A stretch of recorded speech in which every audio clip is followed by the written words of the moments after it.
అదే RTV app వార్తల్ని క్షణాల్లో చదివే అవకాశం ఉంటుంది. ఒక న్యూస్ పేపర్, ఒక టెలివిజన్ ఛానల్ మీ చేతుల్లో ఎప్పుడూ ఉంటాయి. ఉండి నియోజకవర్గ ఎమ్మెల్యే రామరాజు ఉన్నారు, ఆయనతో మాట్లాడదాం. సార్, ఎన్నికల ప్రచారంలో దూసుకుపోతున్నారు, ఎప్పుడు నామినేషన్ వేయబోతున్నారు? గతంలోనే చెప్పాం కదా, 22వ తారీఖు అని చెప్పి ఉన్నాం. తర్వాత మా పార్టీ నాయకుల యొక్క ఒక ఆలోచన మేరకు ఒకసారి మాట్లాడవలసి ఉంది. మాట్లాడే విధానం కూడా ఈరోజు మేమందరం కూడా మాట్లాడడం జరుగుతూ ఉంది. అంటే బయట కొన్ని పత్రికల్లో, మీడియా సంస్థల్లో కొంచెం ప్రచారం జరుగుతుంది, రామరాజుకు టీడీపీ జిల్లా అధ్యక్షుని పదవి కేటాయించారని. అది ఏదైనా ఉంటే అధినాయకుడు గౌరవనీయులు నారా చంద్రబాబు నాయుడు గారు కానీ, అదేవిధంగా లోకేష్ బాబు, అచ్చెన్నాయుడు గారు వారి యొక్క నిర్ణయం మేరకు ఉంటుంది ఏదైనా. అదేవిధంగా మా కార్యకర్తల యొక్క సమాలోచనతో పాటు వారి యొక్క నిర్ణయాలు కూడా తీసుకుని, కేడర్ యొక్క నిర్ణయాలు కూడా తీసుకుని ఏం చేయాలనేది ఒక కార్యాచరణ అనేది ఉంటుంది. పూర్తి స్థాయిలో తెలుగుదేశం పార్టీ ఏదైతే చెప్తూ ఉంటుందో దానికి ఎప్పుడు కూడా కట్టుబడి పనిచేసేటువంటి వ్యక్తులు మేము ఎప్పుడు కూడా తెలుగుదేశం పార్టీ ఏం చెప్తుందో చూడవలసిన వేచి ఉండవలసినటువంటి సమయం కాబట్టి పూర్తిగా చంద్రబాబు నాయుడు గారితో మాట్లాడడం జరుగుతూ ఉంటుంది. రఘురామకృష్ణరాజు కూడా ఉండి నుంచి పోటీ చేసేది నిన్నే 22వ తేదీన నామినేషన్ వేస్తానని ఆయన అంటున్నారు. సరే, అదే కదా నేను చెప్పాను. ఇప్పుడు మన యొక్క అధినాయకత్వం ఏం చెప్తుందో చూడాలా.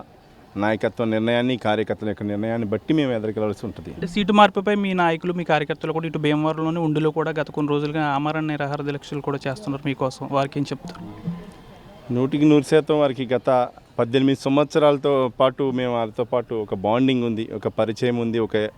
ఒక పరిచయంతో పాటు స్నేహశీలమైన వాతావరణంలో అందరూ కలిసిమెలిసి 18 సంవత్సరాల పాటు పయనించడం జరిగింది తెలుగుదేశం పార్టీలో. వారి నాయకుడికి ఏదైతే ఇబ్బంది జరుగుతూ ఉందో అటువంటి సమయంలో వారు అలాంటి నిర్ణయాలు చేయడం సబబుగా జరుగుతూ ఉంటాయి.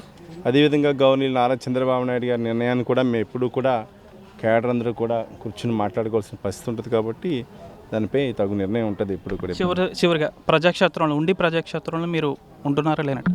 నువ్వు ఉండమన్నావు వద్దన్నావా? అంటే 22వ తేదీన నామినేషన్ అంటున్నారు, ఎన్ని గంటలు అయిపోతున్నారు? యాక్చువల్లీ 10:47కి ఇది నెల క్రితం పెట్టిన ముహూర్తం.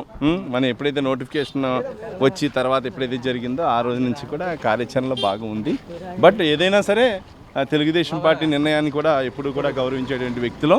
ఆ నిర్ణయంతో పాటు కార్యకర్తల నిర్ణయం కూడా మేము తీసుకోవాలా. కార్యకర్తలతో కూడా మీటింగ్ పెట్టుకుంటాం జరుగుతుంది. ఇంకా 2 దశలుగా మీటింగ్స్ జరుగుతాయి.